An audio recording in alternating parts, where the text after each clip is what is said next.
Hey guys, so for this episode of Fact Friday, we're going to be doing something a bit different. After doing my last video, which you can watch here, I got inspired to go over some more reptile and amphibian myths. So I went over to Reddit and asked the people of Are Reptiles what they thought the biggest reptile myths were. They came back with a lot of good ones, so this will likely be a two-part video. So before we get into it, I want to give a huge shout out to Our Reptiles, and more specifically Reddit users Mid-South Mystic, Area 51, Morning Gecko, and Regarding Reptiles for the great suggestions. Alright, I know this intro has been long enough, so without further delay, let's get into it. So this first myth is about snakes chasing people. This is one that I've heard a lot of people say, that if a snake is hissing and mad at you, you should just pull out your gun and shoot it, because if you don't, it's going to chase you down and bite you. It's actually not true. Every snake usually has steps they take when they feel threatened, and this will vary from species to species. So for this example, I'll use a rattlesnake, since I live in an area with a lot of rattlesnakes. They will usually coil themselves up and then rattle with their mouths sometimes open. If you're still poking at it, which is a dumb thing to do in the first place, it may try to bite you. Somewhere in that order of events, the snake may instead try to flee the situation. When snakes are attempting to get away from a threat, they usually locate the hole and then shoot for the hole. That hole may be towards you, but they're not trying to get you. They're trying to get away from you. Now, it may seem obvious to just turn around and go the other direction, but the snake brain does not work that way. They are scared, they feel threatened, and they want to find a way to quickly get away from that threat. Remember, snakes will usually only bite you if you smell like food or if you're not leaving them alone, and it exhausted all of its other methods of trying to get you to go away from it. Touching a toad will give you warts. This is one that has been passed down for centuries. Toads are bumpy animals. There used to be a common misconception that bumps were contagious, and thus touching anything with bumps, such as a toad, would result in you getting those bumps yourself. I am sure I'm going to butcher this word, but warts are actually transmitted by a virus called papillomavirus, which enters a person's skin and then causes warts. Only a handful of strains of this virus actually cause the warts. This virus is transmitted human to human, not toad to human. So no, toads will not give you warts. Now that being said, if you come across a wild toad just hopping around, you should take caution before just going ahead and picking it up, since different species, different areas, so on, have different risks. For example, I live in that area that happens to have that one toad that secretes DMT. So, unless I'm looking to have a great trip, I'm gonna stay away from that toad. Hey man, didn't you know that snakes are slimy? Just kidding, they're not slimy. Snakes are actually not slimy at all. Now, I believe this misconception is due to just how they look. Other animals of that same body type, such as worms and eels, tend to be pretty slimy. However, snakes are not slimy at all. It's hard to perfectly describe what a snake feels like, and different species do tend to have different feelings, but I'd say that for the most part, most snakes are smooth and dry. Their undersides are especially smooth.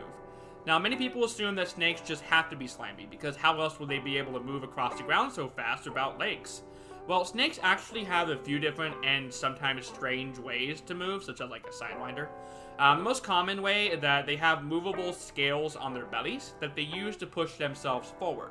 However, they need something to push off of that doesn't give resistance. This is why you can find videos online of snakes being put on glass and they're not going anywhere on the glass, or they put them on like a blanket. Like I've seen people put ball pythons on blankets and they just sit there and slither in the same spot.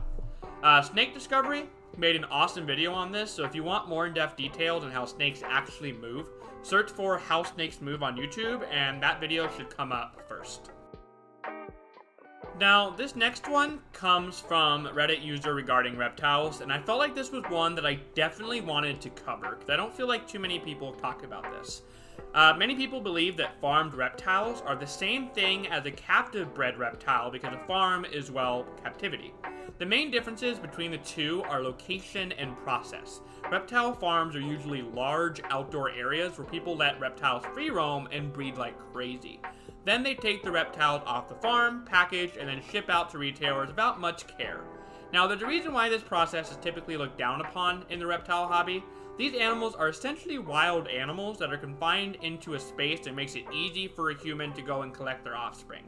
This means they're not being worked with, they're not being tamed, they're just kind of stuck in a spot where a human can go out and get them. That also means that all the issues associated with wild-caught animals, such as parasites, disease, injuries, so on and so forth, are all prevalent in farm animals as well. Another big issue is that reptile farms are designed to produce as many as possible, so they can sell them as quickly as possible and make profit. This means that animal care, as I mentioned before, is usually just tossed right out the window, in favor of mass producing as many of one animal as possible. People seeing farms like this has led to many people questioning the practice of reptile breeding as a whole. Reptile farms have damaged this area of the hobby by making breeders who actually take the time and effort to care and raise their animals look bad. When you are buying a new reptile, it's never a bad thing to ask where that reptile came from. If the seller cannot give you a straight answer, there's always that chance that the reptile came from a farm, or it might come from the wild, and they'll usually have some sort of the risks that come attached to those kind of animals. It's always best to seek out an animal that was bred in captivity, even if you might pay a little more for it. So this last one is one that I didn't even know myself until recently. Komodo dragons don't have killer bacteria in their mouth. Now, when many people think of Komodo dragons, they usually think of a big, almost prehistoric looking lizard that has dangerous fatal bacteria living in its big, scary mouth. However, that's not true. In 2009, after researchers swabbed the inside of Komodo dragon's mouth, they discovered that bacteria levels in their mouths were actually pretty normal. They also discovered that none of those bacteria were lethal. So why is it that when a Komodo dragon bites something, that thing gets weak and then dies? Well, it's believed that this is due to Komodo dragon being venomous. As mentioned in my last video regarding venomous and poisonous reptiles, there's not many venomous lizards on the planet. However, that makes this big monitor lizard so interesting because it's not just the biggest lizard species on the planet, it's also possibly a part of that club. Upon examining Komodo's skull in 2009, same year, they discovered 2 glands in the lower part of the jaw. Further research discovered that these glands produce a toxin that caused prevention of blood clots and intense pain in humans, alongside other symptoms like swelling. It is now widely believed that Komodos are actually venomous.